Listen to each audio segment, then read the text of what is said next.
Good evening, everyone. Welcome. Tonight is Monday, February 10th, 2025. This is a regular meeting of the Minnetonka City Council. I will call this meeting to order. And I will ask that you stand and join me in the Pledge of Allegiance. I pledge allegiance to the flag of the United States of America and to the republic for which it stands, one nation, under God, indivisible, with liberty and justice for all. Thank you, everyone. And a quick comment, I'm coming to you remotely. I had a few traveling challenges in my effort to get back for the meeting this evening. So I am coming to you remotely, and that's a little awkward, but I think we will make it work. So with that, I will ask that the roll be called. Foster Bolton. Here. Shack. Here. Wilburn. Here. Calvert. Here. Romaley. Here. Coakley. Here. Wearsome. Here. Next item is approval of the agenda, and it looks like there is an addendum. Mr. Funk. Thank you, Mayor Wearsome. Good evening, Council. There are a couple items for your consideration for tonight's addenda. The first one is related to item 11E, which is a resolution for the Minnetonka Boulevard Trail Project. Staff received public comment after the distribution of the packet, and that correspondence is included. The second item for your consideration is regarding item 11F, which is funding agreements for Metropolitan Council Livable Communities Demonstration Account, or LCDA, Affordable Home Ownership Grant Program for Homes Within Reach and Habitat for Humanity. In the staff report, there is a recommended action for this item, and staff is proposing to change the recommended action from motion to approve the agreements and sub-recipient agreements to the following, which would be a motion to adopt the resolution, as this item requires a resolution, and there's a resolution in your packet of material. So adopting that resolution as suggested covers all of the approving agreements that were noted in the original staff recommendation. And then last is related to item 13C, which is a resolution approving the final plat of Mills Townhomes at 13231 Minnetonka Drive, 3521 Baker Road, and 3522 Elm Lane, and 3 adjacent unaddressed properties. Staff did receive public comment after the publication of the packet, and that is also included in your addenda correspondence. So with that, Mayor and Council, I turn it back to you for consideration and approval of the agenda. Thank you. Thank you, Mr. Funk. So I would be looking for a motion on the agenda as amended. Mayor, I'll make that motion. All right, Councilmember Calvert, I will is there a second. second? And is that Councilmember Wilburn. Councilmember Wilburn? Yes. Thank you. So motion by Councilmember Calvert and a second by Councilmember Wilburn. And who's calling roll tonight, please? Mayor, this is Manager Funk. Kelsey England is, sorry, Okay. Kelsey Larson. My apologies. Kelsey Yes, Larson. Ms. Larson. Well, thank you. Sorry about that. Okay, Ms. Larson, please call roll. Foster Bolton. Yes. Shack. Yes. Wilburn. Yes. Calvert. Yes. Romaley. Yes. Coakley. Yes. Wearsome. Yes, motion carries. Next item is approval of minutes, and we have 4 sets of minutes. I think we can do those all in one motion. Well, let's see. Yeah, let's do those all in one motion, and if there's anyone who wasn't there, including me on January 27th, I will note that. So, is there a motion to approve the 4 sets of minutes, or any changes to those before we make a motion? Mayor, it's Councilmember Calvert. I make the motion to approve the January 27th, 2025 regular meeting minutes, the January 27th study session minutes, the January 6th study session minutes, and the December 9th, 2024 study session minutes. Thank you. Thank you, Councilmember Calvert. Is there a second? I'll second. This is Kizzy, Councilmember Coakley. Thank you, Councilmember Coakley. So we've got a motion by Councilmember Calvert and a second by Councilmember Coakley. Ms. Larson, please call roll. Foster Bolton. Yes. Shack. Yes. Wilburn. Yes. Calvert. Yes. Romaley. Yes. Coakley. Yes. Wearsome. I will vote yes on the January 6th and the December 9th minutes. I will abstain from January 27th and both sets on January 27th. So I believe we passed those. So those are approved. Next item is special matters. And the first item is a report from Hennepin County Commissioner Heather Edelson. So Commissioner Edelson, I want to welcome you to Minnetonka. I'm sorry I'm not there with you physically, but we look forward to hearing from you and thank you for your service to our community. Thank you, Mayor. And it's good to see you. I'm going to not look at you, otherwise I'm going to have to look backwards. Hello, council members and Mayor. My name's Heather Edelson. It's good to see all of you. Quick little, let's see, do we have the PowerPoints? Yes, okay, I got this. This is a lot to navigate here. Oh, boom, okay, we're good. Okay, all right, so my name's Heather Edelson. I am your Hennepin County Commissioner. I was elected on May 14th. Then subsequently after that, there was multiple other elections. Now, I would just not recommend that for anybody else. That was not fun, but I'm really proud to represent you at Hennepin County. I came to Hennepin County in running for the seat because of my own story of using county services when I was growing up. I also represented Edina, and yes, Edina, I know how we all feel about Edina when I'm visiting all the cities. But I represented Edina at the Minnesota Capitol for 6 years, and so had decided to not run for re-election. So when the seat opened up, I was talking with Jan Callison if it would be a good fit. And because it's a lot of health and human services, and my background was as a prior mental health therapist, I thought it was a good fit too. So with that, just a little bit other personal things about me. I have 3 sons, and 2 just got their permits, and they're driving, which is scary. I see a lot of officers. We have the stickers on our car, and they're carrying their permits. So, but I'm nervous about giving them rides. And then we have a 12-year-old who always loves to play basketball, and his biggest challenge, of course, is Hopkins and Minnetonka and Wayzata. So it's always fun to be like, I care about all of you. So, all right, well, let's go through this. So my goal is to go through the deck and make sure everybody understands a little bit of what Hennepin County does. And now I'm almost 9 months in, so bear with me. I don't know all the things, but I'm trying, and I'm a policy dork. So this is all great. All right, so here we are. All right, so there's a picture of me. Do I look the same? Probably not. Pictures always feel like make you look better. I represent District 6, and that's 182,000 people. Hennepin County has 1.3 million people. There's 16 cities. I'm one of the lucky ones that has 216. And then there's others have significantly less cities, but densely populated.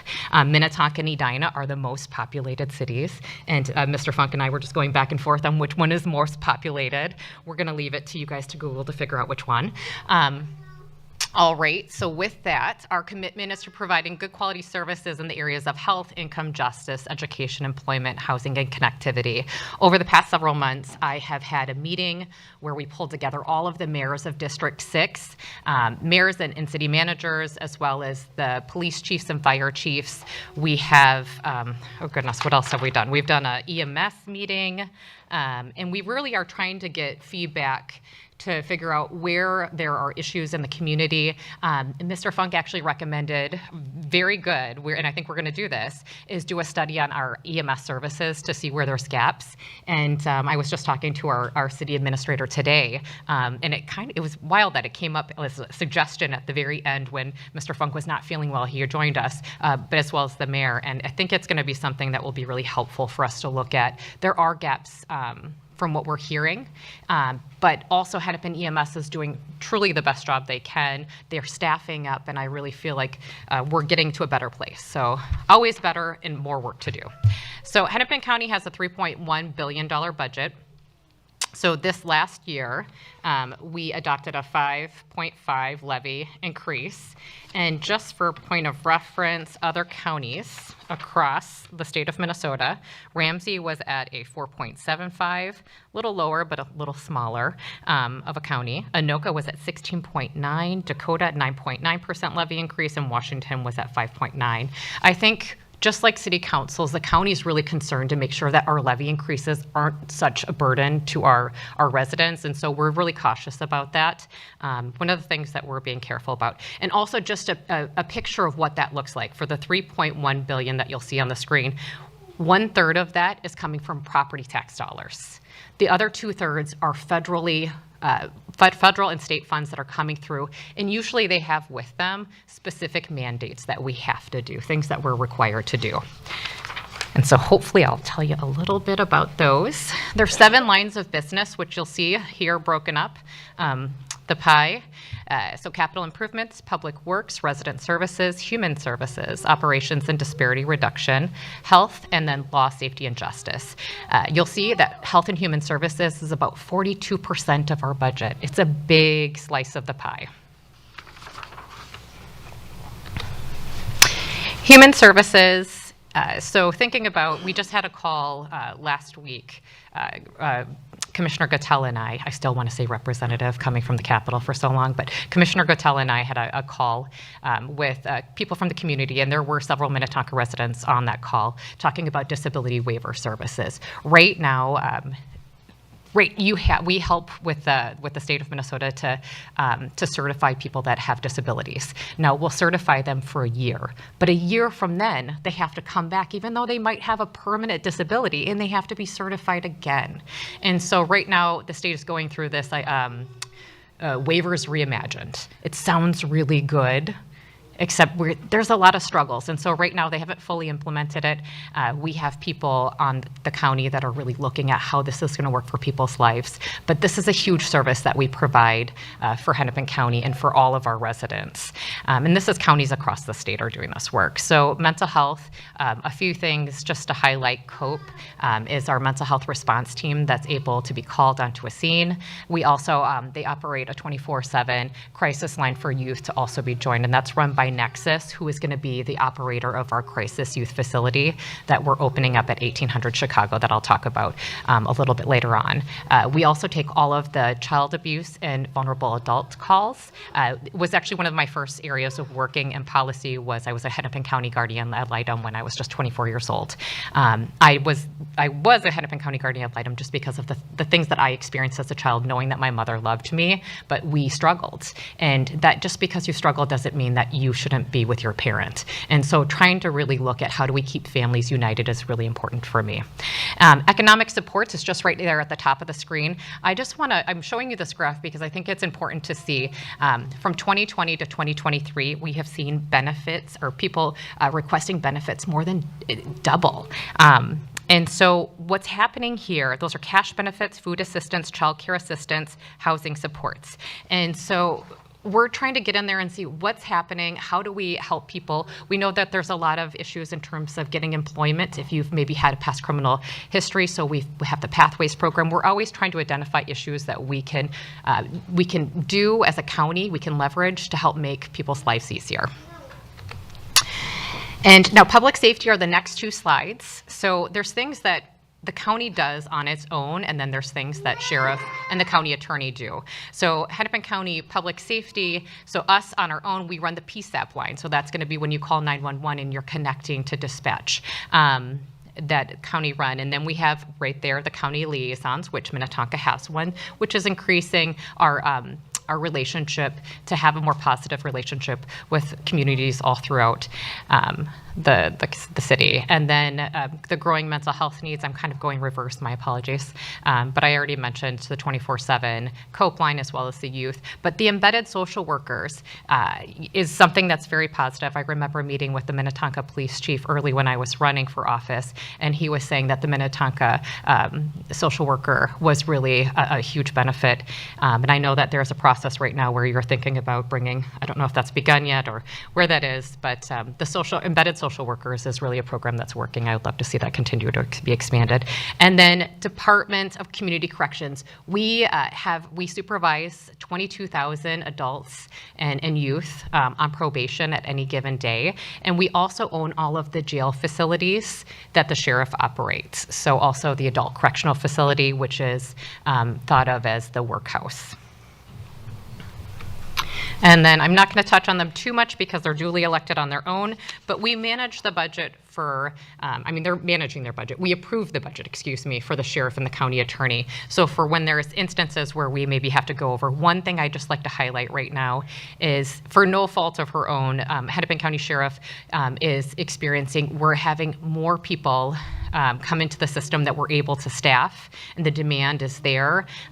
We're trying to figure out how to have that balance, and so we're having to annex people, and so it's a challenge that we have a lot of people working overtime, and so we just recently last week did a hearing on that, trying to figure out what are solutions. We had a study done with some good ideas that I know the sheriff will be looking at. So housing is one of the big things that the Hennepin County does. Last session, and I think it was 2020, actually it's 2023 session, we were able to pass the Metro sales tax, which funds a percentage, so it's directly going to housing, and that has been a huge benefit for our county. It will be a very big benefit for residents. One of the things that this right now is already going to is the Repair and Grow program. So our affordable housing developers are struggling financially to maintain. There's unforeseen cost, and so they're not building as much as we'd like to see them build. We're able to use some of these funds, which is projected at about $20 million for the county, to say, for instance, help with that $14 million one-time fund to really stabilize organizations like Aon. And so we also have a shelter all policy that I'll just highlight, is making sure that no child sleeps outside. So if you ever see a family and you wonder, do they have a place to sleep tonight? I will be giving you my cell phone at the end of this for those residents at home as well, to make sure that they know, as well, that you can call me and we can make sure that we get a hold of somebody right away, that we can get that family a place to sleep. That within hours, to make sure that we don't want kids sleeping outside. As a 16-year-old, I know that there was questions about where I would sleep sometimes, and that's nothing a youth should go through. Okay, and Hennepin County highlights for this one, I want to just draw your attention to the ballpark sales tax. The EMS working group I mentioned, we're working on that, so hopefully I think the next meeting, Mr. Funk, is that April? Feels right. Ballpark sales tax extension, which is the Twin Stadium is paid off, and we really could use some of those funds to come to the county then to help us. You might have seen in the Star Tribune recently, they're talking about this big project. Well, we're planning it into our budget, but right now our mental health facilities at HCMC, inpatient and outpatient facilities, are old. They are not great for accessibility, and they're not really places and spaces where people can go and get better. And so looking at that sales tax is looking at how do we stabilize two facilities, so it's HCMC as well as North Memorial, and have it go to stabilize those systems that are serving a population where there's a lot of uninsured and underinsured, and making sure that they get the same quality care as anyone else. Uncompensated care, I mentioned there, is also growing. It's a nationwide issue. We're seeing it across the state or across the nation, and so that is something that we're trying to address. The medical examiner's office right here in Minnetonka, if you haven't been, I am offering this summer to try to bring people over there to come and see it. It is a part of public health. We track when deaths are happening there for unnatural causes, and really trying to see what trends and making sure that we're staying in contact with public health to look and intervene when we can. The Hennepin opioid response, your police chief actually was the one that hosted here and brought together Hennepin County Health and a lot of others to really bring awareness around opioid addiction, and it happens all over in the suburbs too. So really making sure we know about that. And then the last point I would just highlight here is the mental health response. We are right now currently building, it should be online probably in the next 2 months, the crisis youth that's a tough one to say. Youth Crisis Stabilization Center, 10 and 15 beds in the next 2 months. It's $15 million. It's a lot of money, but right now we don't have places and spaces for kids to go that have complex needs. And these are kids with complex mental health needs that are cycling through our juvenile justice system. And that's not okay. And we have to figure out the pathway off. We are also working with the other 6 counties in the area to try to come up with a collaborative that we would be able to have as the next step for youth to go. And by the way, I'm happy I have questions at the end, so everybody can bring me the questions. Education, we are partnering with the Hennepin County Attorney's Office. There's the Be at Home or Be at School program where we're trying to identify youth truancy at school is also linked to youth crime. And so we're trying to be proactive there to see how do we get in there and help a family, help the youth before they're actually interacting with the juvenile justice system. But we also have cost sharing around school mental health and social services are identified if a family needs it, where our county social workers are actually going into schools to make sure that a school is supported and youth are remaining in their home, remaining whole as much as we can possibly have families do that. Okay, let me catch up with myself. Just a few more slides. I know this is a lot, you guys. Okay, and then resident services, there's 41 libraries, 10 are in District 6. 2 new libraries are Edina, Southdale, and West Tonka, currently under construction right now. And then one of our busiest service centers is Ridgedale, which people always give really good compliments on getting in and getting out. If you hear that not to be true, call my cell phone, let me know, and I will honestly get on however we can fix things. Their elections, the Hennepin County, what we do is we provide you with all of the little, whatever they are, voting machines, and we provide those to you at no cost. We buy them all, we drop them off. Your staff obviously are watching and doing the election, running the election, but we are purchasing and dropping those off and also providing you with any updates that you have to do. Of course, your lovely city employees and volunteers are helping run that, but that's one way that we help with elections. We also drop off the ballots, pick them up. We do assessment services now. That's something that we're working on with our larger cities, and you have a really good city manager, by the way. He's on it. So we're working with him right now to try to figure out how we can resolve the larger cities like Minnetonka, Edina, Eden Prairie want in on the assessment services or some sort of reimbursement if they're not getting it. And I think that's a good discussion to have. So we want definitely to have a good balance there. And we also provide translation services. So if you're thinking you need a translator for a situation to make sure that somebody gets the services they need, definitely let Hennepin County know. Two more slides. Public Works, you should have been provided a sheet with all of the lovely transportation projects that we're doing. I think there was 8 in your district. So any Hennepin County road or bridge in your district, if there is a problem with it, please let me know, and I will make sure that we have staff to address your concerns. There's making sure we also have a lot of collaborations with Met Council, so we're trying to do the best we can to ensure that mobility is really working. I know several Councilmember Wilburn and I are on, really excited about the Green Line extension, making sure that that's accessible. We're helping with waste management, so we work with MPCA to make sure that we're getting waste reduction goals, and then trying to meet our climate change goals and planting. I think we have a goal, where is it? 1 million trees by 2030. Okay, and then the last one is the Hennepin County grant. So if you haven't applied for these, I would just talk with city staff and make sure that you're getting access to all of these county grants. And I truly want to make sure District 6 is one of the top requesters of the grants, just to make sure that we are getting our proportion in terms of making sure our community is taken care of. And with that, council members, I'm happy to take any questions. Council, your questions for Commissioner Edelson. Don't be shy. Councilmember O'Malley. Thank you, Mayor, and thank you, Commissioner Alderson. This was really informative. It was a lot, so I'm looking forward to kind of hopefully having access to the slides and kind of any follow-up questions, because I'm sure there will be there. I don't have any specifically at this time. I think maybe some of my colleagues might, but really hoping, really thankful that you're on the commission and that on the board, and looking forward to looking at the information further and following up for my part.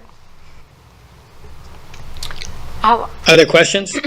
I don't really have a question per se, but I will just thank you for your attention on EMS, because it is getting better, but we have ways to go. So I think that's an area of sort of continued collaboration, and I too am really excited about the Green Line. Hopefully we can, I'm hoping to take it to work one of these days.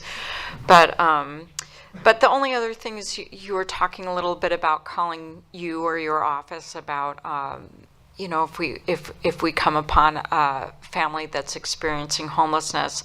And I will say that we do have a program out here that is sort of in its second year of its pilot, where we provide some of the services, because what I'm sure you're familiar with the fact that if someone is experiencing homelessness out in the suburbs, they have been in the past compelled to go downtown to access services, and they have to be down there for some time, which might take a family away from their school, their support network, their job. And so we have a partnership with His House, and so we try to fill in the gap so that people can stay out here in the West Metro while we start working on services. And His House is run by Martha Brannon, and I'm sure that our wonderful community development staff can get you up to speed on that. But it's been a wonderful program, and we have served, I believe, 56 individuals, including many youth that were experiencing homelessness. So it's been a really successful program, and there's a really strengthening partnership with law enforcement here in Minnetonka, doing the same kinds of things that you're trying to do in your office, you know, eliminating the barriers, figuring out, you know, how do you identify people, what exactly do they need, what is the best way of responding, and I think our social workers also really, you know, has been a huge help with that. But it's just something that we're doing here that a lot of suburbs aren't, that I just wanted you to be aware of. And I love that, council member. I think that's really fantastic, and I would love to be connected if anyone on the council is connected to His House. And I feel like another council member brought it up to me. I thought it was you. Thank you, Councilmember Wilford. But yes, I think that's something that we should look at. I mean, I want you to know I am all about collaboration. I love to get people in a big room, all of us, and just try to solve problems versus having smaller meetings. I think that's how we really solve the world's problems. And so I would love to see a shelter in the western suburbs. And a lot of it is just being able to keep people in their communities and not force them to, disrupt, especially with kids, just keeping everything as stable as possible. So that was kind of the goal, and I think it's been really successful. So we will get it. I've got your cell phone number. No worries. We'll get together. I believe Mr. Funk, you had a comment you wanted to share? Oh, yeah, thank you, Mayor, Council. Mayor, Councilmember Coakley has her hand up if she would like to go. Okay, very first. Good. Thank you, Mayor. Go ahead, Mike, and then Councilmember Coakley. Thank you. Hi. I just want to say thank you for coming out tonight and just sharing everything that that the county is doing. I really appreciate it. And then one of the things I really care about is mental health services for youth. And so just to hear about what the county is doing on the youth front is really good to hear. And just hoping that we can build that collaboration and more of a relationship, and would love to sit down and talk with you personally. I know that you sent the email out to some council members. I don't know if I received it or not, and I might have missed it because sometimes I miss emails, but would love to sit down and have a conversation with you about some things that we're doing out here in Minnetonka as a city council member, but also on a larger scale, just being in different cities and knowing different youth, and really mental health is really rampant in youth, and so just really want to talk more about that. So thank you for all that you're doing. I would love to I will reach out with you tomorrow. I will make sure that we reach out and connect, because I would love to talk more about mental health and collaborations.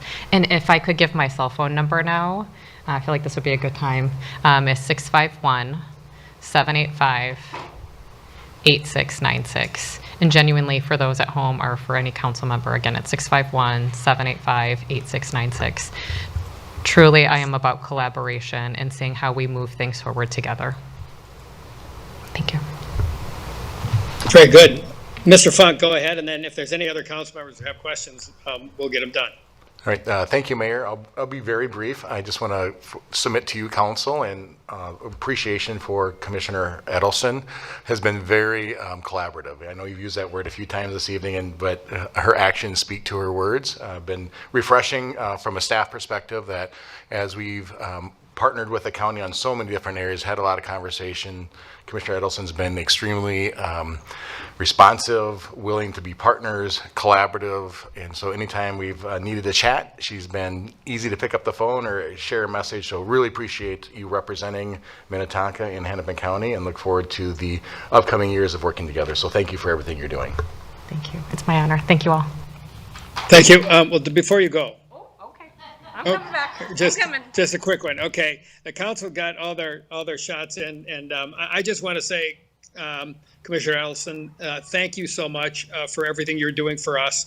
The county and the city, we interact in so many ways, but I really appreciate two things that were noteworthy tonight. I mean, your enthusiasm for your role and your passion in terms of your approach to the job, but also your care and concern for people in need.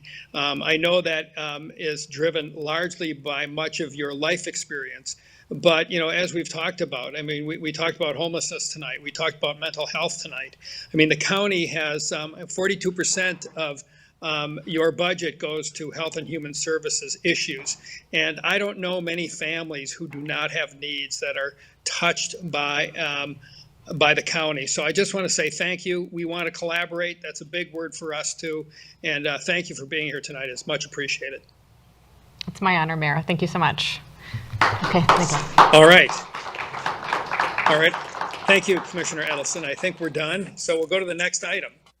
And the next item is a retirement recognition for Minnetonka police dog Duke.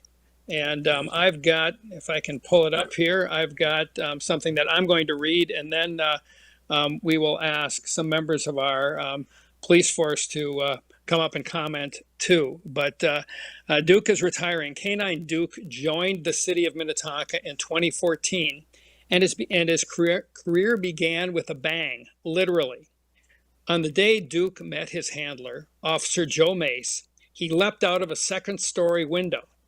Thankfully, Duke was unharmed, but Officer Mace probably wasn't. He would say it took years off of his life and set the tone for their adventurous partnership.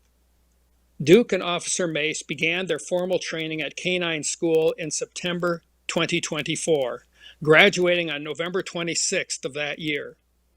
Or excuse me, I said September 2014, pardon me, 10 years ago. Duke was trained as a dual-purpose canine and certified through the United States Police Canine Association, USPCA. He made an immediate impact, earning the prestigious titles of Top Rookie Canine in both his narcotics and patrol certifications during his first year.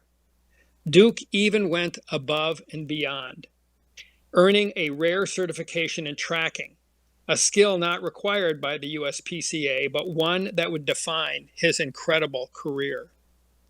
Over his 10-plus years with the city, Duke responded to more than 400 calls for service, contributed to over 40 fines and arrests thanks to his outstanding tracking abilities. He participated in countless narcotics searches, building searches, and article searches. Two standout moments highlight the depth of Duke's skills and dedication. In one instance, Duke was called to locate an 11-year-old autistic child who had run away. Using his incredible tracking skills, Duke found the child safely, hiding in a fort a few blocks from where he was last seen. In another remarkable case, Duke tracked a suspect wanted for felony domestic strangulation. The chase led through waist-deep swamp water, where Duke tracked the individual to a hiding spot where he was submerged up to his face. With Duke's help and assistance from a State Patrol helicopter, the suspect was successfully and safely apprehended. Duke's talents were so respected that other agencies frequently requested his help on challenging cases, particularly those involving missing persons or dangerous suspects. Over the years, Duke and Officer Mace put in over 1,500 hours of training and spent more than 21,000 work hours together. Officer Mace fondly describes Duke as an exceptional partner who always made him look good.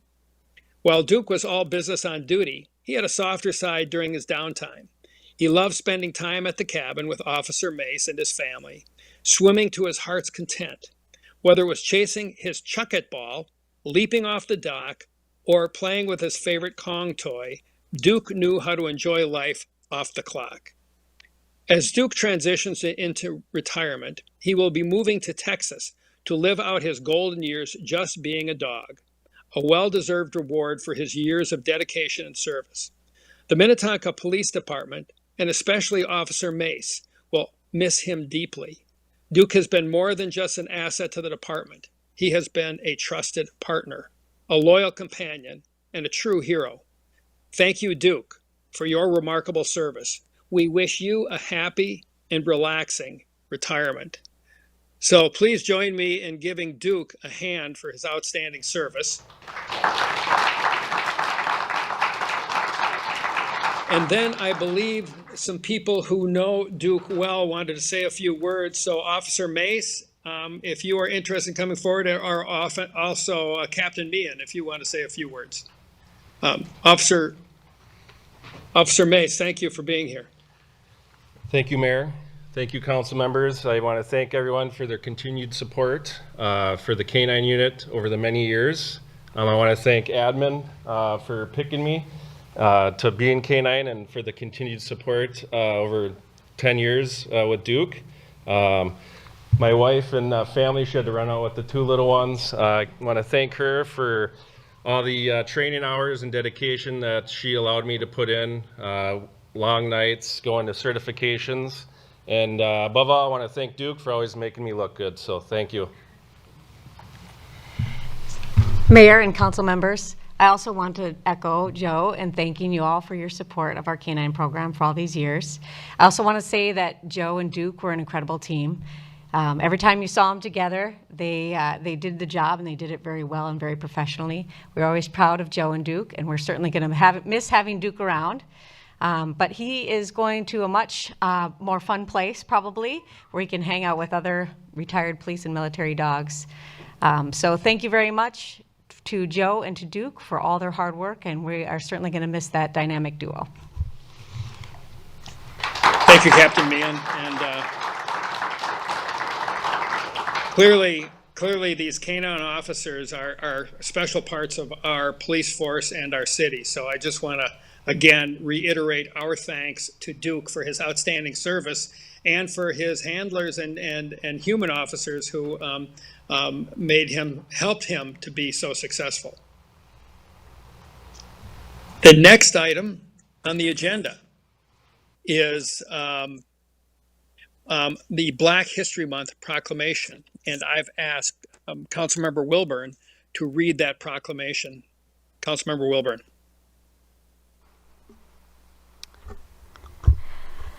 City of Minnetonka Proclamation, Black History Month, February 1st through 28th, 2025. Whereas, in 1926, Dr. Carter G. Woodson, a Harvard scholar, established the observance of African American history to reveal the contributions, achievements, and involvement of African American people in the development of our American democracy that were overlooked, ignored, and even suppressed by the writers of history textbooks. And whereas the month of February has been officially designated as Black History Month, a time to honor and celebrate the profound contributions of Black Americans to the cultural, social, political, and economic fabric of our nation. And whereas Black History Month reminds us of the enduring legacy of resilience, innovation, and leadership within the Black community and challenges us to continue advancing equity and justice in all facets of society. Whereas the month of February gives us a chance to honor the many heroes who are unknown and unnamed, who have contributed to the struggle for freedom and justice for all. And whereas the city acknowledges African Americans who call Minnetonka home, those who work here, as well as those who visit and recreate here, and appreciates their contributions to the success of our community. Whereas Minnetonka is committed to true inclusion and continuing to create community where all people feel safe and respected and diversity is celebrated. Now therefore, be it resolved that that the city of, now therefore, be it resolved that the Minnetonka City Council does hereby declare the month of February as Black History Month in the city of Minnetonka.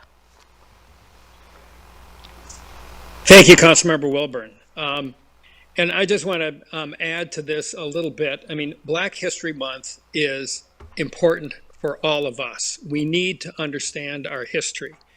And as the proclamation says, in the past, too much of Black history was ignored by our society within our country. And Black History Month is important if we really want to understand who we are. And so I join my fellow council members in recognizing Black History Month, and I would urge our residents to learn more about Black history. There are so many Black people in our society who have made such tremendous contributions to our history and the quality of life that we enjoy in our country. And I think it's incumbent upon us to all learn more about the Black history that has been experienced in the United States. So, Councilmember Wilburn, thank you very much for reading the proclamation. The next item is an update on the strategic profile, which for the fourth quarter and our year-end report. And Mr. Funk has that report. And again, this is a report on how we are performing against our strategic plan and how we are, measuring and working toward achieving the objectives that are stated and in the strategic plan that have been created. So, Mr. Funk, take it away. Thank you, Mayor Wiersum, and again, good evening, Council. Tonight I have the privilege of presenting the year-end strategic planning results, as noted by Mayor Wiersum, for 2024. So we call it our Quarter 4/year-end report, which marks the culmination of our current strategic plan.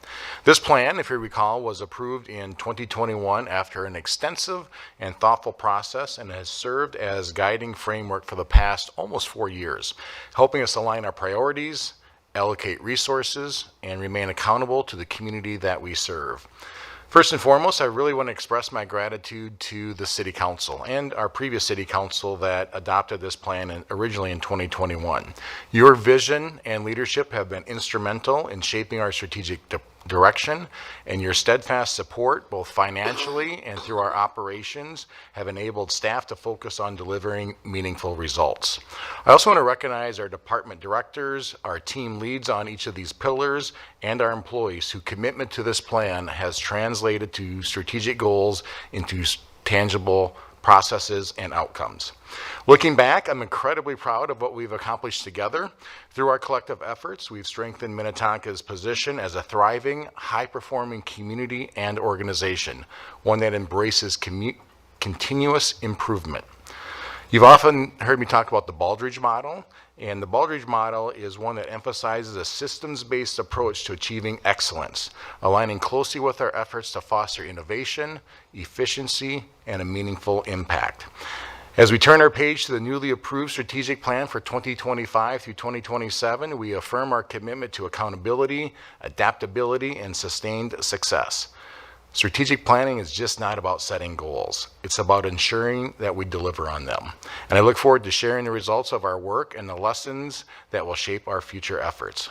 With that, I'll dive into, I've got 22 slides, so I'll try to move through these quickly. I think, Council, you've seen many of these in the last couple months, but really for our listening and watching audience, I want to touch on, as the mayor noted, the work and the body of work that we have done over this version of the strategic plan, and I will summarize that here in these coming slides. First and foremost, I want to talk about our mission statement. Our mission statement is to provide quality public services while striving to preserve and enhance the distinctive character to make Minnetonka a special place for everyone. We've had that mission statement in place again since 2021, and it will remain the same mission statement with our new strategic plan refresh. Next slide, please. Our vision statement, and I think of your vision statement as something that we aspire to be. And Minnetonka is an inclusive community committed to excellence, where all residents, workers, and visitors are welcome in a beautiful, sustainable place, supported by quality, dependable city services. We have 4 guiding principles. I won't read through all of these because they're a little wordy, but really want to highlight the bolded phrases in each of those, that we're a beautiful, sustainable, and healthy environment, where we responsibly deliver excellent public services and provide affordable opportunities. We ethically uphold community trust through proactive, inclusive public engagement. We nimbly lead our city into the future by anticipating community needs, pursuing service innovation and the adaptation of new technologies. So those are our guiding principles. They are all that. With our mission, our vision, our guiding principles are really the structure and the framework that really begins this journey of our strategic plan. So the plan, and again, I know you've seen this slide many times. Again, for those that are unfamiliar to our plan, we call our strategic plan a 3-level plan. So we have 6 strategic priorities, and those are going to be more noted in the coming slides. We have then 16 key strategies that support those priorities. And then for operationalizing that, staff had identified in 2024 90+ action steps. Supporting that are performance measures and metrics, and in my coming slides I'm going to touch on just a couple of those, but in essence we have close to 45 metrics in our current strategic plan. I'm really going to highlight just a couple again for each pillar. More information about our metrics can be found on our website that I'll touch on here at the end. Strategic priorities, again, I often refer to our team leads. And so with our strategic priorities, I mentioned there are 6 of them. Each of our 6 strategic priorities are led by a department, are led by those that are noted on the slide. For financial strength and operational excellence, that is Darren Nelson, our finance director. Safe and healthy community is Scott Borboom, our police chief. Sustainability and natural environment is led by Leslie Yetka, our natural resources manager. Livable and well-planned development is led by our community development director, Julie Wishnak. Infrastructure and asset management is led by our public works director, Will Manchester. And then last, community inclusiveness is led by Jace Alexander, our senior DEI coordinator. When you look at the report in the packet, again, it's a lengthy report. There's 30+ pages of really comprehensive data, and I would encourage anyone that's listening tonight to go to our packet on the website, or you can go to our strategic plan on our website. It's in a couple different places to really view the more detail and the granular detail of all of the progress. For nice purposes, keep it at pretty high level and really kind of starting off with this slide. So as I noted, there are 6 strategic priorities. And it notes 21 key strategies. It's really 16 key strategies. And then how we measure that throughout the entire plan is through this dashboard. Proud to report tonight that 70 About 78% of the plan is 100% complete. 90% was in progress. We had some disruption this last year, and I'll just touch on that here in a few minutes. So as I noted, the 2024 strategic profile neared completion with 90%. Efforts were made to enhance public participation, increase affordable housing, engage diverse communities, and maintain sustainability in our operations. Multiple projects were near completion. Some initiatives were supported by additional funding and approvals from you, the City Council. And so when I talk about your support is critical in achieving this success. Some of the other accomplishments to note is the completion of programs to diversify housing and again, increase affordability options. We also had significant funding approved to support those efforts. We did hire a new DEI specialist position, or that was approved through our budgeting process. Financially, we maintained our AAA bond rating and completed the annual comprehensive financial report with honor and distinction. Enhanced police and fire collaboration and conducted a comprehensive training for safety and preparedness. We also expanded recreational facilities and affordable programs with community participation. And as you note on this dashboard, there are, the yellow represents some disruption. There's some programs that might have been discontinued. That really kind of speaks to some of the challenges, and this is kind of evident of any strategic plan. You really never get to 100% because you always have some disruption along the way. That occurred in some of our project timelines, really attributed to some of our staffing changes as we looked at our new climate action and adaptation plan and having staffing in place for that. We also had a decision not to proceed with our software implementation, with our ERP and human capital management plan with some of those technology updates. And then we also had a few environmental and sustainability initiatives on hold, again, while we had some staffing put in place, but now that's full speed ahead for 2025. Next slide, please. As I really kind of break down the remaining slides into those 6 major pillars. First is financial strength and operational excellence. I won't go through every one of these bullet points, but I think you can read through those yourself and really kind of capture some of the highlights from this last year. I've already noted that the city's maintained our AAA bond rating. We talk about that a lot here at the city. Not many cities in the state have a AAA bond rating. That speaks to our financial excellence and is a real indicator of our performance. I also want to talk about the levy that was approved for 2025. As you know, Council, we spend a great deal of time with our budget and our levying. This last year, we did approve the 2025 levy, which did align with our community needs and our strategic plans. We also approved our 5-year capital improvements program and our economic improvement program.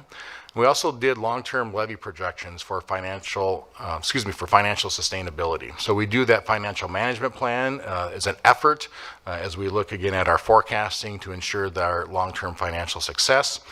We also completed a recreational facility study. So we're taking a look at facility needs with the Marsh, the Willison Center, the Community Center, and also Glen Lake Activity Center. The next bullet point highlights 5 elections this last year. I know you know that. That was a big year for our election staff and certainly completed those 5 elections with integrity and high voter turnout. Then last, just noting, and I'll say this here in a few minutes, our Minnetonka Academy, we did this last year. We always love participating and engaging with our residents, and so that was also noted as part of this pillar.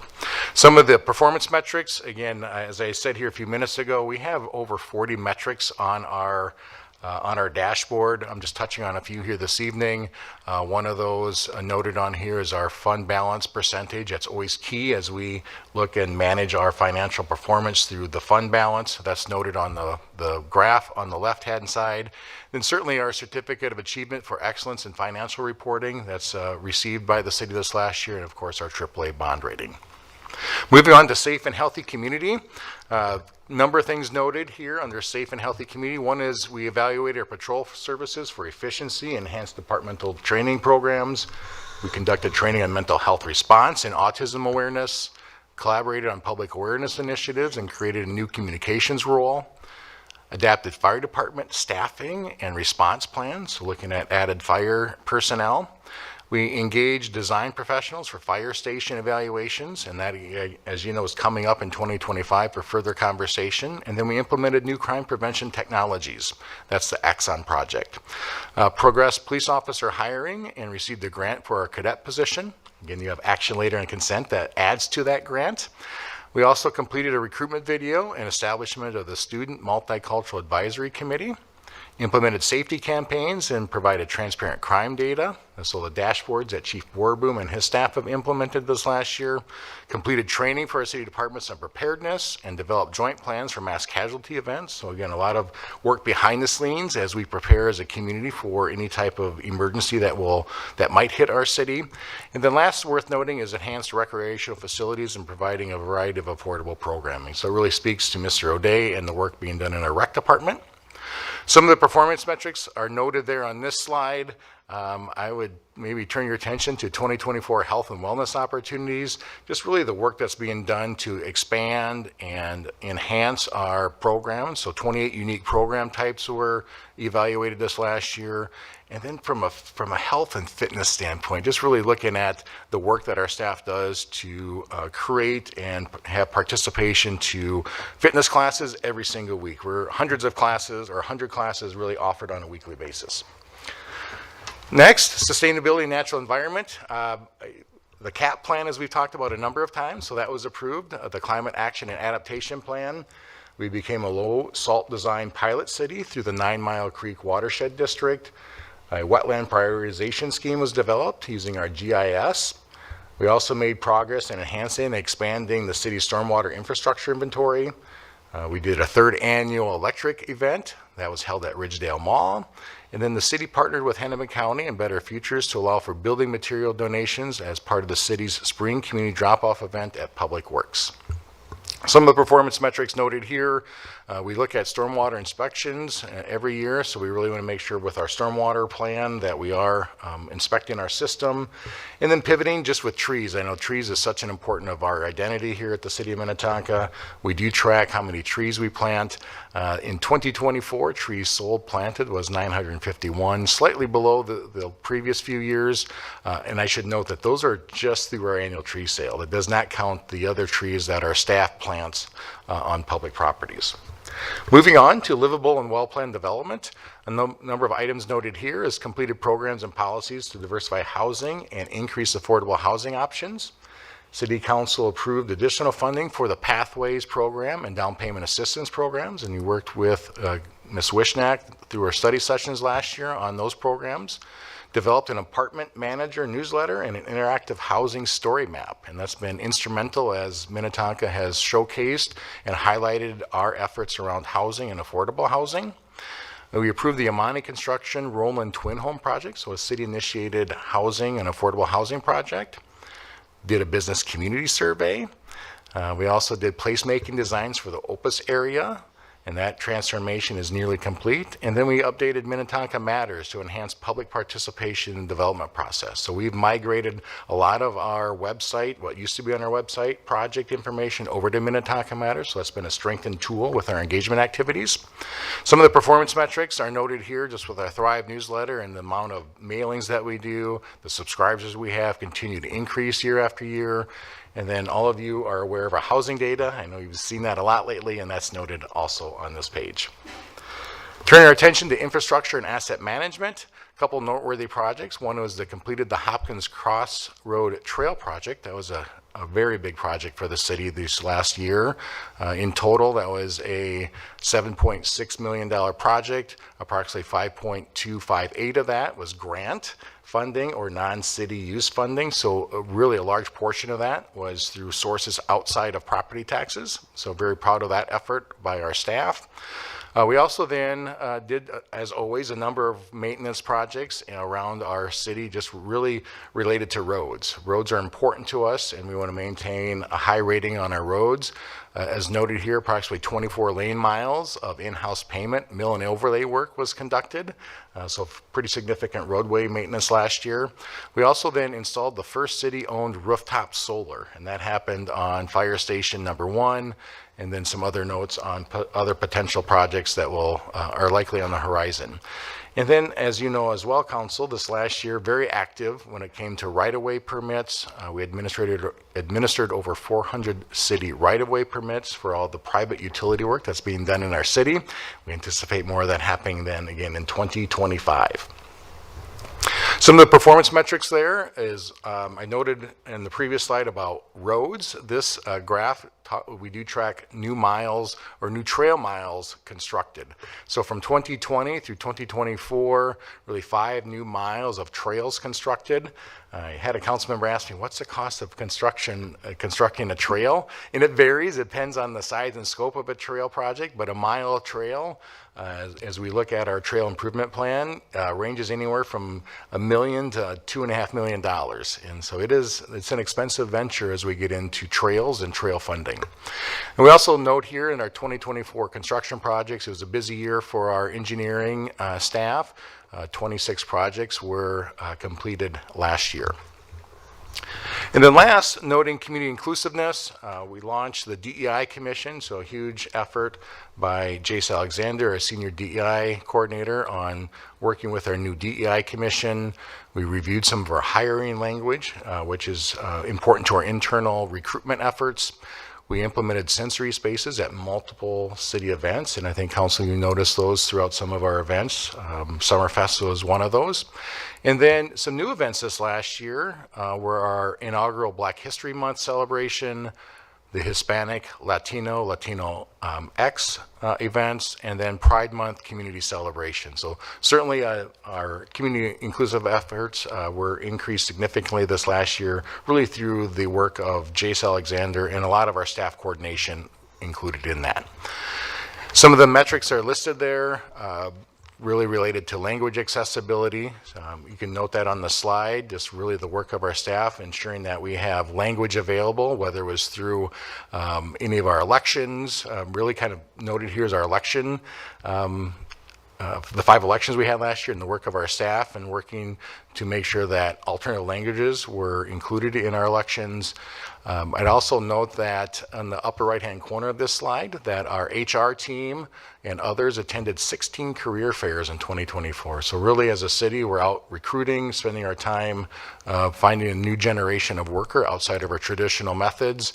We also then note on the right-hand side of this slide just really how people find out about working here at the city. A few years ago, if we were on the clock, we were at a higher turnover rate, and our turnover here at the city is very low at 7%. So really proud of how we've been able to implement some new strategies the last couple of years on our retention and our recruitment efforts.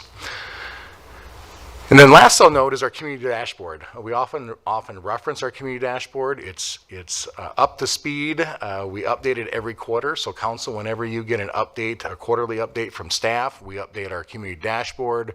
Lots of data there. So everything that I'm trying to quickly go through here this evening, anyone in our public listening and watching can go to our city website, find our dashboard, get greater detail than what's being described here and all the metrics that associate our efforts with our strategic plan. And then the very last slide is, as you know, we have transitioned from the current strategic plan. Council, you spent a great deal of time with staff this last year. I think 6 different study sessions framing up our revised strategic plan. That's the 2025 through 2027 strategic plan. You approved that just last month on January 13th, and your first quarter report will be coming to you on April 21st, 2025. So with that, I think I will pause there, see if there are any questions, and again, appreciate your support, City Council, as we have partnered together with staff and council on the city's vision and carrying out that vision for a successful Minnetonka. So with that, I conclude my report. Thank you. Thank you, Mr. Funk. Council, any questions for Mr. Funk? We've seen a lot of that before, but I think it is the metrics and the work that goes into this. I mean, this is the kind of the skeleton and structure of all the work that city staff is doing and reflecting the values that we have as a city. So, Mr. Funk, thank you very much for your report. Next item is reports from city manager and council members. So, Mr. Funk, I will let you start, and then council, please add as you need to, or would like to. Mr. Funk. Thank you, Mayor and Council. I still have the microphone, but I'll try to be brief. Appreciate the time here just for the next couple minutes. Just a couple things worth noting. First, our pruning crews have been out. So our public works staff have been out Crews have had some time this winter, less snowfall, so they've been able to complete 27 lane miles of right-of-way tree pruning. So that's important work, because oftentimes you might hear where branches will block signage, stop signs, and so we're out actively doing some pruning, so that work is done and being done.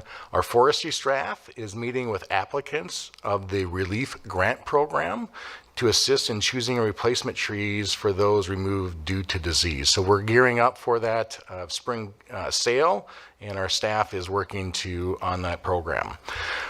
The next thing I just want to mention is the Minnetonka Academy. I noted that earlier. So the Minnetonka Academy is now accepting enrollment, and so anyone that's interested in our community, all ages are welcome.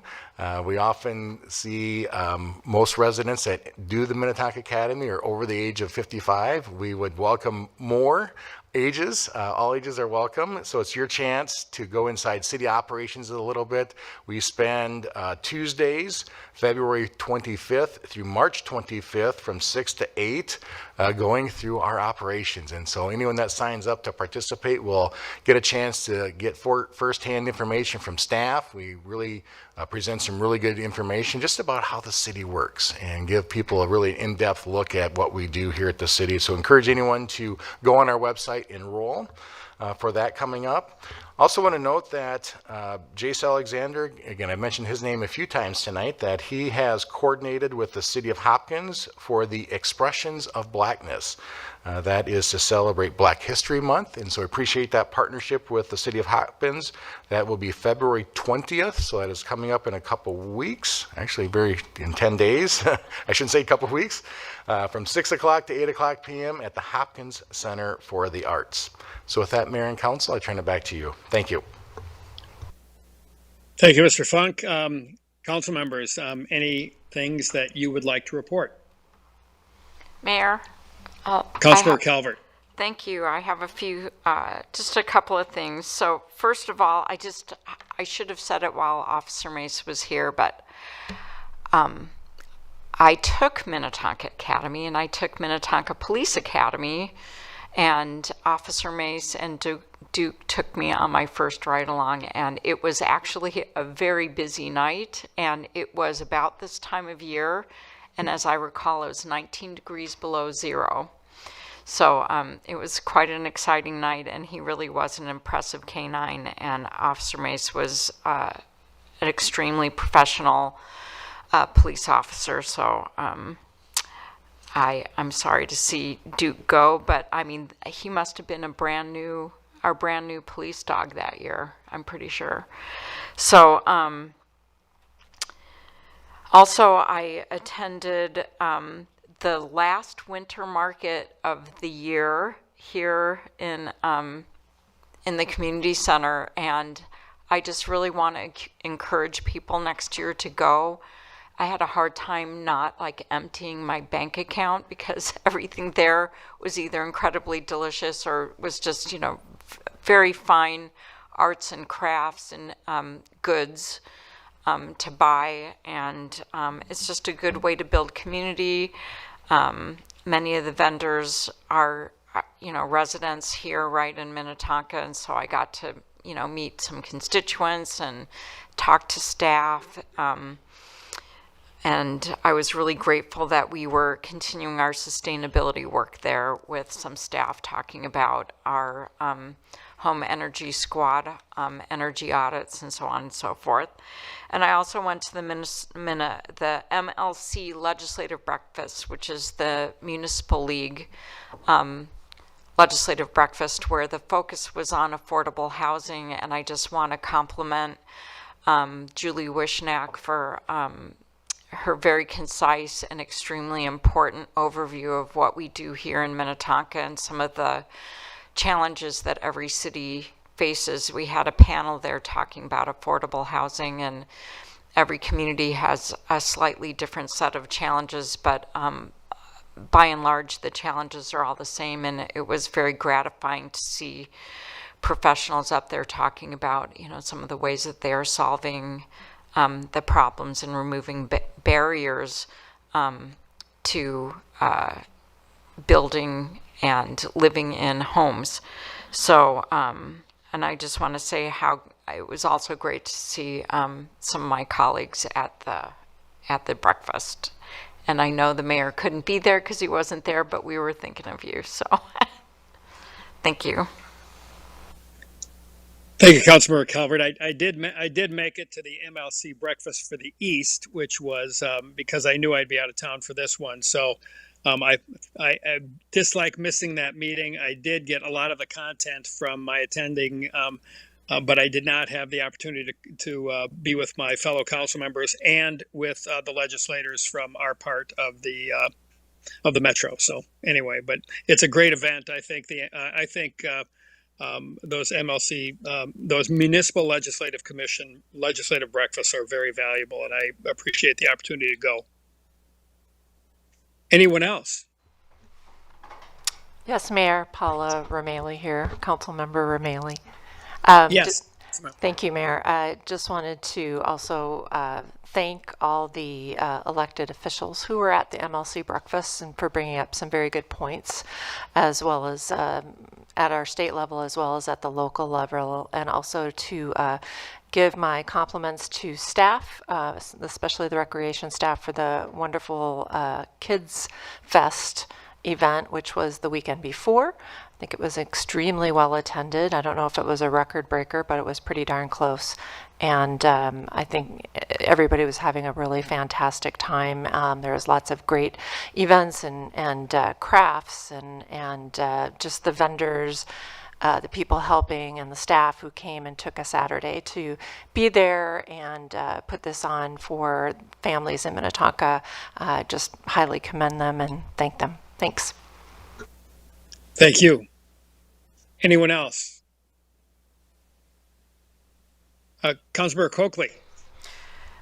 Thank you, Mayor. I also want to just say I appreciate Julie for putting on the presentation. She did a fabulous job. I can say it here now, but at the breakfast, it was good to hear what Minnetonka is doing around affordable housing, because when I was running for State House, I heard so many times how Minnetonka was not doing enough.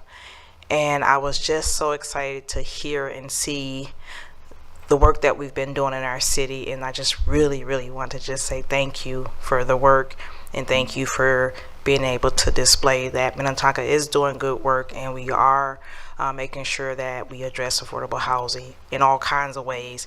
And we did something that other cities haven't done yet, and so I just really want to commend the work, and really for Julie really just being able to show it the way she did, and everyone just loved it, and I was just smiling, and I wanted to jump and shout. So thank you.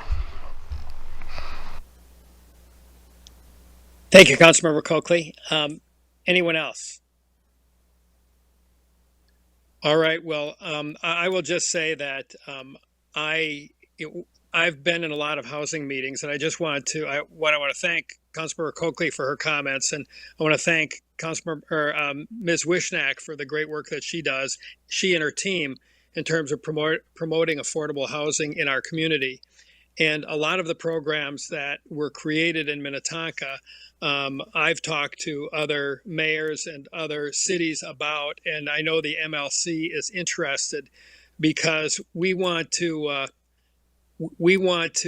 help other communities learn from some of the things that have been successful in Minnetonka, and perhaps implement some of the types of policies that we have in Minnetonka that have been very successful at driving the development of housing generally, and affordable housing specifically. So I think we can demonstrate some leadership there, and I think the good work that our staff and Ms. Wishnak have shared across the region are very helpful. So I appreciate your comments, Councilmember Coakley, and I think Minnetonka is a leader in innovating in new ways to successfully drive affordable housing, and I'm proud of that.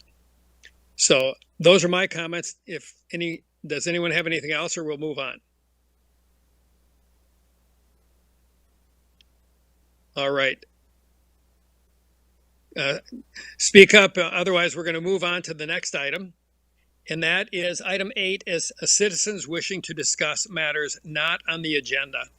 And this is an open mic item. If you have something, please come forward and state your name and address and share your issue or concern. The council will not take action on that issue tonight, but we will turn it over to staff and they will report back to us, and we will share that at a future meeting. So is there anyone in the audience who would like to share something with the council?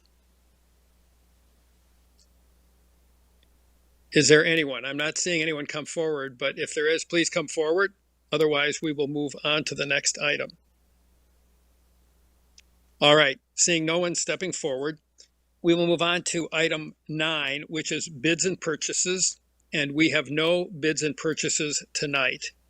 That takes us to item 10, which is the consent agenda requiring a majority vote. Consent agenda items are typically routine. So the council, in its preparation for tonight's meeting, has reviewed the staff reports, and I will read these into the record. If anyone, either a council member or someone in the audience, would like one of these items pulled, we will pull it. Then we will vote on the remaining items, and then and they will return to the item that has been pulled for comment by the individual pulling it, and then we will act on that item. So I will read these items into the record. Item 10A is a resolution for police department roof project. Item 10B is appointment of the city attorney. Item 10C is an ordinance repealing section 110 of the Minnetonka City Code relating to campaign disclosures. And item 10D is a conditional use permit for a veterinary clinic at 1809 Plymouth Road. So first I'll ask if anyone wants to pull any of these, but then also I don't know if council members don't want to pull something but may have a comment that they'd like to make on any of this. I'll ask for any comments first, and then do you want to pull anything, and then we'll take it from there. So are there any comments that anyone would like to make on any of these items, 10A, B, C, or D? Or would somebody like to pull one of those items or any of those items? Seeing neither, would someone like to make a motion for the consent agenda items 10A through D? Mayor, I'll make that motion. Councilmember Shack. Thank you, Councilmember Shack. Would someone like to make a second? I'll second. Councilmember, is that Foster Calvert. Bolton? Oh, excuse me, sorry, Councilmember Calvert. So we've got a motion by Councilmember Shack and a second by Councilmember Calvert.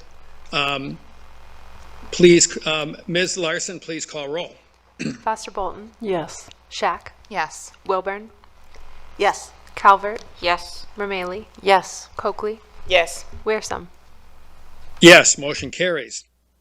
Item 11 is consent agenda items requiring 5 votes, and we have quite a few of those tonight, which is rather unusual. So the same rules apply. I will read these into the record. If someone would like to pull an item, they're welcome to do so, and otherwise we will act on them. If something is not pulled, we'll act on them in one motion, and if something does get pulled, we'll treat that separately. So item 11A is an agreement for the Groveland Storm Sewer Improvements Phase 2 project. Item 11B is the Intensive Comprehensive Police Officer Education and Training, ICPOET, grant agreement. Item 11C is Law Enforcement Therapy Dog Grant Agreement. Item 11E is a resolution for the Minnetonka Boulevard Trail Project. And item 11F is a funding agreement for the Metropolitan Council Livable Communities Demonstration Account, LCDA, Affordable Ownership Grant Program for Homes Within Reach and Habitat for Humanity. So, would anyone like to pull any of these items? Yes, Mayor. Councilmember O'Malley. Yes, Mayor, I'd like to pull item 10 or 11E, the resolution for the Minnetonka Boulevard Trail Project. Very good. Is there anyone who would like to pull any other item from item 11? All right, then I will seek a motion on the items that have not been pulled. Mayor? Yes. I move approval of the consent agenda items 11A, 11B, 11C, 11D, and 11F. And this is Councilmember Wilburn. Thank you, Councilmember Wilburn. And is there a second? I'll second. Mayor. All right. Thank you, Councilmember Foster Bolton. So we have a motion by Councilmember Wilburn and a second by Councilmember Foster Bolton on items 11A, 11B, 11C, 11D, and 11F. Ms. Larson, please call roll. Foster Bolton, Yes. Shack, Yes. Wilburn, Yes. Calvert, Yes. Romalee, Yes. Coakley, Yes. Wearsome. Yes, motion carries. So then we will return to item 11E, the resolution for the Minnetonka Boulevard Trail Project. Councilmember Romalee, excuse me. Thank you, Mayor. Yes, I just got several emails in the last day or two regarding this project, and just wanted to confirm a couple of things. First of all, that this is the design phase, and maybe Mr. Manchester can speak to that and some of the other things that I think I brought up with Mr. Funk this morning and this afternoon. Yeah, absolutely. Councilmember Mealy, Mayor and Council. The action tonight for this project, the project proposes an 8-foot trail along the north side of Minnetonka Boulevard from Tonka Wood to the marsh. Tonight's phase is the feasibility acceptance. And so if council chooses to move forward tonight, it's not the final approval or final design by any means. The project would move into the design phase. Another action tonight would be Xcel Energy to bury power lines. It takes about a year ahead of a project, so that would begin, is one of the actions as well. But we are familiar with some of the concerns. There's one crossing proposed at Sussex. We do understand that the Homeowners Association does not necessarily like that crossing, so there's plenty of time. This is a 2026 project. We would work with the neighbors still on during final design to talk through any concerns folks have. So this wouldn't come back to council if they chose to go forward until likely the end of the year.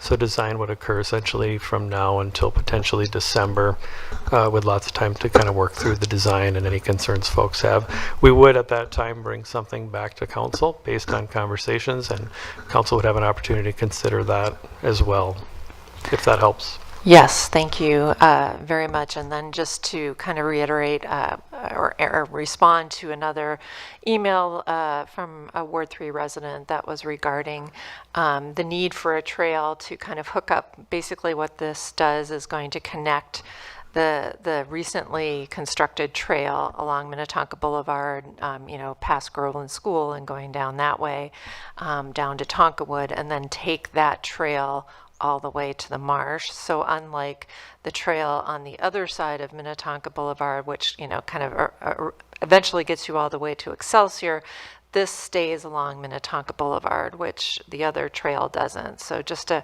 clarify for some of the residents who are contacting me or who made comments to the packet, just so that's kind of clearly understood. So thank you, Mr. Manchester. Thank you, Councilor Romalee and Mr. Manchester. Does anyone else have any comments on this? Otherwise, we could seek a motion on this item, but Councilor Romalee? Yes, I'll make the motion, Mayor, to on item 11E, the resolution for the Minnetonka Boulevard Trail Project. All right, and a second, Councilor Calvert? Yeah, I'll second, and I just want to make one quick comment about Yes. the other consent agenda items, which is I just want to compliment staff. Writing grants takes a lot of time, and then implementing them, and I know there are reporting requirements, so I just want to compliment staff on going after the grant dollars, because it benefits our taxpayers so much. And so I just want to say how much I appreciate seeing all these grant dollars in our consent agenda packet. And I make and I second. All right. Well, thank you. Thank you for your comments. Are there any other comments anyone else would like to make? I didn't want to jump over that. All right. I'm not seeing any. So we have a motion by Councilmember Rameli and a second by Councilmember Calvert. Ms. Larson, please call roll. Foster Bolton, Yes. Shack, Yes. Wilburn, Yes. Calvert, Yes. Rameli, Yes. Coakley, Yes. Wearsome. Yes, motion carries. Item 12 is introduction of ordinances, and we have none. And that brings us to item 13, which is public hearings. And we have a good number of public hearings tonight. So the first one is, bear with me, I've got to pull this up quickly. The first public hearing is an ordinance authorizing the sale of city-owned property at 13231 Minnetonka Drive. And Ms. Thomas, I believe you have that report. Yes, Mr. Mayor, and with your approval, I'd like to present items 13A, B, and C all together. That sounds great to me. Okay. But I will ask a process question then. And perhaps someone can weigh in on that. If they're presented together, are they still separate motions and separate, I assume they're separate public hearings. We don't do them all at once, correct? Mayor Wearsome, actually, you are correct. We do need separate motions on these items. Only the vacation of easement requires a public hearing. The other two items, the ordinance authorizing sale of city-owned property and the final plat, do not require a public hearing, but I would suggest you just open the public hearing at the end of my presentation for commentary on the easement vacation. Thank you. I appreciate that clarification. Ms. Thomas, it's all yours. Okay, thank you. You'll recall, Council and Mr. Mayor, that you approved the Mills Townhome Development, or Twin Home Development, excuse me, back in May of 2024. And these next three agenda items are really the final steps that are necessary to create the lots on which the townhomes will be located. I want to emphasize for anyone watching this evening, there are no changes to the actual proposal. These are the final, I would say, housekeeping items to create the lots. So the first action then is an ordinance authorizing the sale of city-owned property. It's the area shown in a red outline on the map on your screen. Typically, when the council acts on this type of request, the city is actually in possession of the property and you're transferring ownership. That's not exactly the case here, and I would suggest this is more of a record-keeping item. Nearly 50 years ago, the city did enter into a contract for deed for the old town hall property. And then we executed a warranty deed a decade later when the principal balance that had been owed by the church to the city had been paid for that property. During our review of the Twin Home project, we found that the deed from the early 80s was not properly recorded. It lacked some necessary information.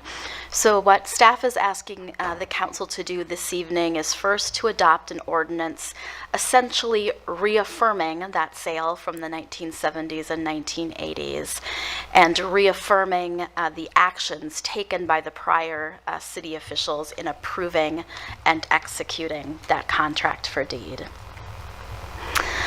The second action then is vacation of easements and termination of easement rights and first right of refusal over those easement areas. The easements are for ingress and egress, drainage and utility areas, and right-of-way.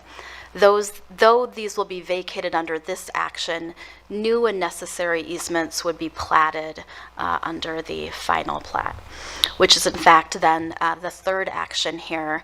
This is a little bit disorienting in that on this plan, north is on the left-hand side of the page. I don't have a mouse in front of me, but this is the the final plat, it essentially conforms to the plat that you reviewed in May of 2024, with the inclusion of area to ensure that the townhome area, which I'm trying to highlight here with the mouse, this twin home area is at 2.5 acres in size, so this development is considered low density, which was one of the vital parts of the council's approval of this project. So with that, I would turn it back to the mayor, again asking for 3 actions this evening and actions in this order. Thank you, Ms. Thomas. I will first ask the council if they have any questions regarding your presentation. And I did want to comment and thank you for a very succinct and straightforward presentation. But council, any questions for Ms. Thomas? Mayor? I'm not.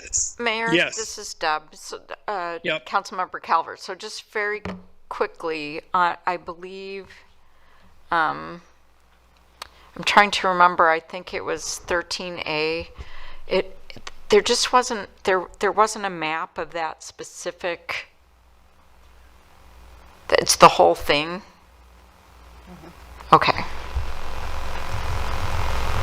Mr. Mayor and Councilmember Calvert, this was the area that, again, the city entered into a contract with the Mills Church back in the 1970s for purchase of. The church did pay the city for that property, and we executed that warranty deed in the 1980s. It was simply not recorded with correct information. I just want, thank you. I just wanted to make sure I understood that right, so. Actually, Mayor, I did have one quick question as well. This is Yes, Councilmember Councilmember Rameli. Thank you, Mike. I think we talked about this a little bit this afternoon or this morning. Just wanted to kind of confirm any first right of refusal for the old town hall. If something should happen, that the city would have first right of refusal on that. Mayor Mr. and Funk? members of the council, Councilmember Rameli, the 1971 contract for deed included provision, not a right of first refusal with respect to the property, but it does include a requirement that if the church should ever determine that they no longer need the building, they must donate the building to the city. The city has 6 months to move the building so that it could be retained for historic purposes. The ordinance provides, that's before you, provides that the mayor and manager are, that you're approving the sale in accordance with the contract for deed. So the deed of conveyance will include that requirement. It will be a covenant that will be in place for 30 years under state law. That covenant will expire after 30 years. Okay, and then if at that point, what happens? It expires. Okay, we wouldn't have It would be up to the church to, they would no longer be under a legal requirement to offer it to the city. They certainly could. Okay. But they would not be under a legal requirement to do And that. currently it's on the Register of Historic Places, I believe. Is that correct?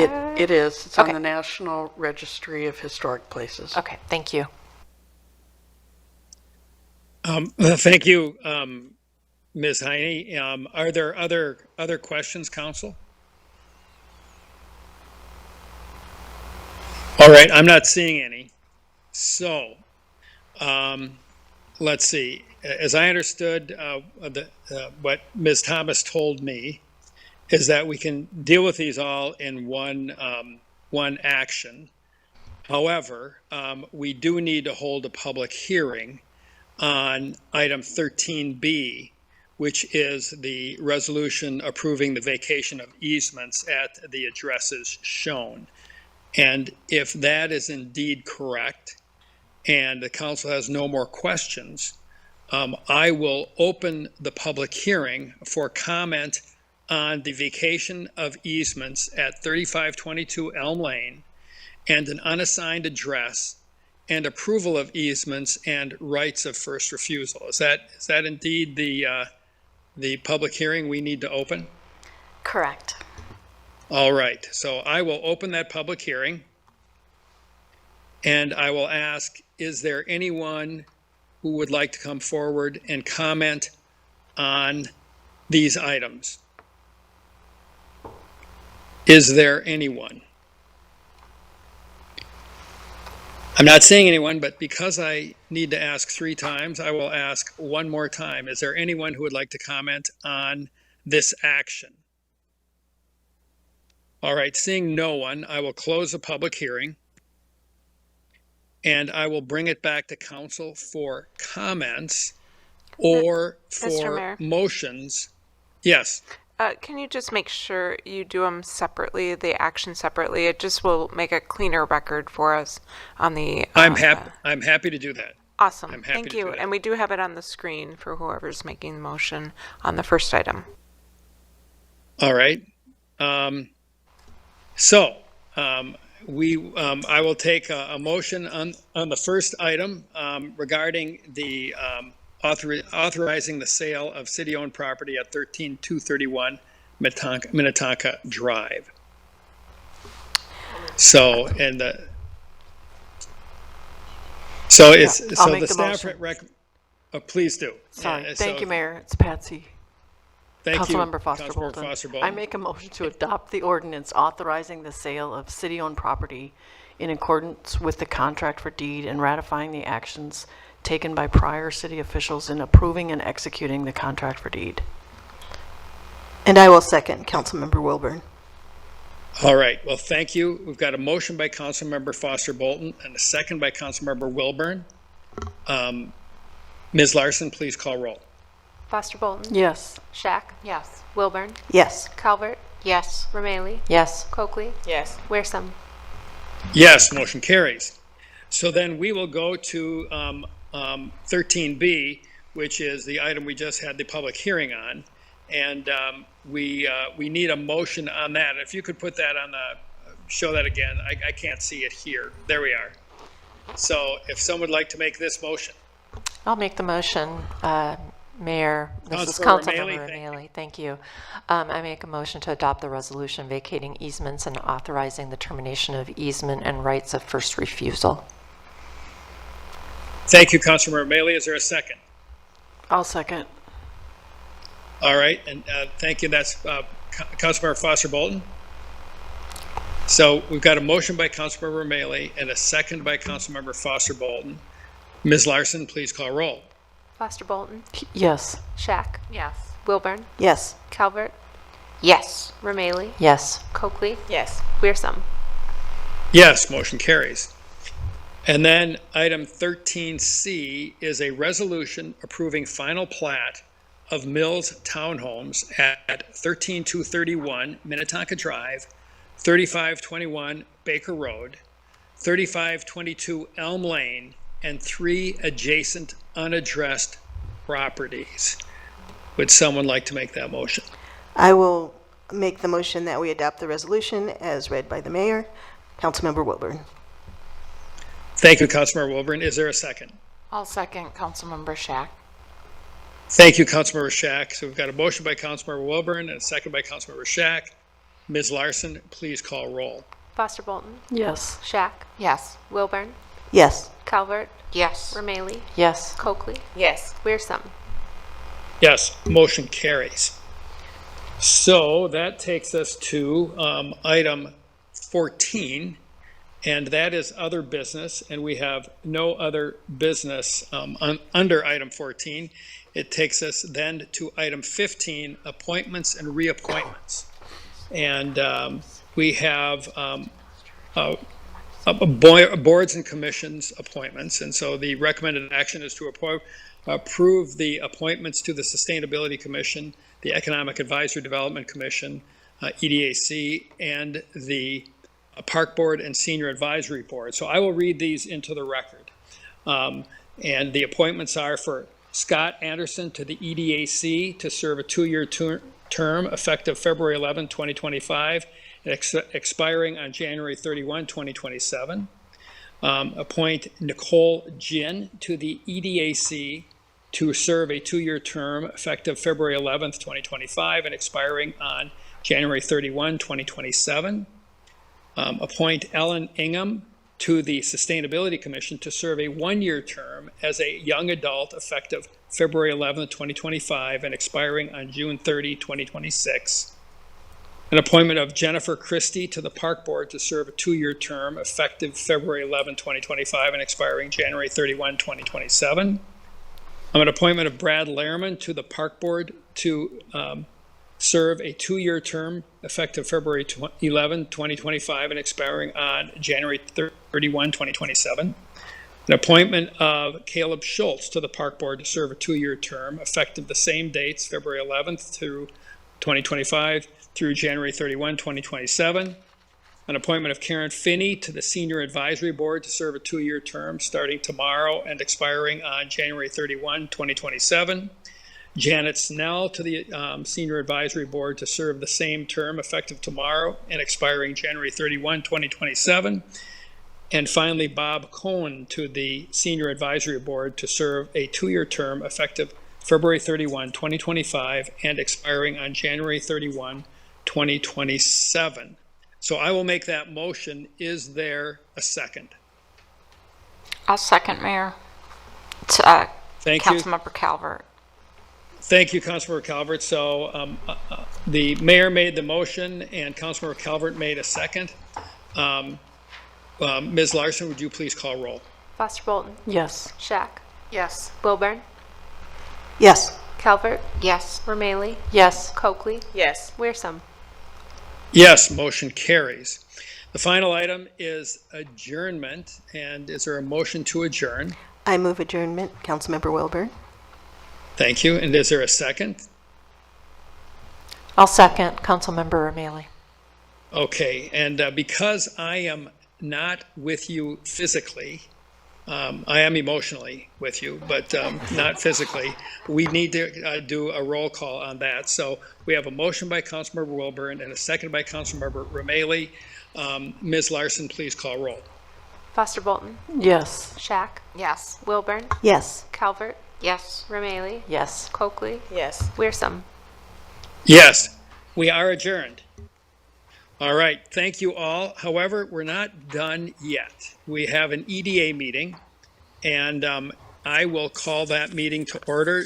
It is still Monday, February 10th, 2025. This is a meeting of the Minnetonka Economic Development Authority. Again, I'll call this meeting to order, and Ms. Larson, please call roll. Coakley? Here. Foster Bolton? Here. Shack? Here. Wilburn? Here. Calvert? Here. Romalee? Here. Wearsome? Here. Next item is approval of the agenda. And Ms. Wishnak, is that you? No changes. Thank you. All right. Is there a motion to approve the agenda? Some, Go ahead. go ahead, Paula. I'll move to approve the agenda. Councilmember O'Malley. Commissioner O'Malley. Commissioner Romalee, is there a second? Commissioner Calvert, seconds. Thank you, Commissioner Calvert. So we've got a motion by Commissioner Romalee and a second by Commissioner Calvert. Ms. Larson, please call roll. Coakley? Yes. Foster Bolton? Yes. Shack? Yes. Wilburn? Yes. Calvert? Yes. Romalee? Yes. Wearsome? Yes, motion carries. Next item is approval of minutes, and we have one set, the January 13, 2025 EDA minutes. Are there any comments or a motion? Commissioner Calvert moves approval of the January 13th EDA minutes. Thank you, Commissioner Calvert. Is there a second? Commissioner Foster Bolton seconds. All right, we've got a motion by Commissioner Calvert and a second by Commissioner Foster Bolton. Ms. Larson, please call roll. Coakley? Yes. Foster Bolton? Yes. Shack? Yes. Wilburn? Yes. Calvert? Yes. Romalee? Yes. Wearsome? Yes, motion carries. Next item is business items, and we have one business item tonight, and that is the Mills Twin Homes revised form of contract for private development. And Ms. Wishnak, you have that report. Thank you, President and Commissioners. This is just a small change to the contract that was originally approved in May of last year. The whole contract, though, is being readopted. It's really about the dates. The start date has been pushed back to September of this year, and then have the whole project completed no later than September of 2028. As you can tell from Ms. Thomas's report, there's been a lot of title work and a lot of information hashing over to get this prepared for development. So we are, as staff, comfortable with those dates changing, and with that, we would recommend approval and ask that you adopt the resolution. Thank you. Thank you, Ms. Wishnak. Nice to see you this evening. So, Council, are there any questions or comments regarding this action? All right, seeing none. Commissioners, is there a motion? I will move adoption of the resolution for the Mills Twin Homes revised form of contract for private redevelopment. Commissioner Wilburn. Thank you, Commissioner Wilburn. Is there a second? I'll second. Shack. And what? Excuse me, was that Commissioner Calvert? Commissioner Shack. Oh, excuse me, Commissioner Shack. I'm sorry. The screen's a little small. Anyway, so we have a motion by Commissioner Wilburn and a second by Commissioner Shack. Ms. Larson, please call roll. Coakley. Yes. Foster Bolton. Yes. Shack. Yes. Wilburn. Yes. Calvert. Yes. Romalee. Yes. Leersum. Yes, motion carries. Final item is adjournment. Is there a motion to adjourn? Commissioner Wilburn moves adjournment. Commissioner Calvert seconds. All right, we've got a motion by Commissioner Wilburn and a second by Commissioner Calvert. Again, we will call roll. Ms. Larson, please call roll. Coakley. Yes. Foster Bolton. Yes. Shack. Yes. Wilburn. Yes. Calvert. Yes. Romalee. Yes. Leersum. Yes, motion carries. We are adjourned. Thank you all very much, and my apologies for not being with you. I gave it the old college try, and it just didn't quite work out. So sorry I could not be with you tonight.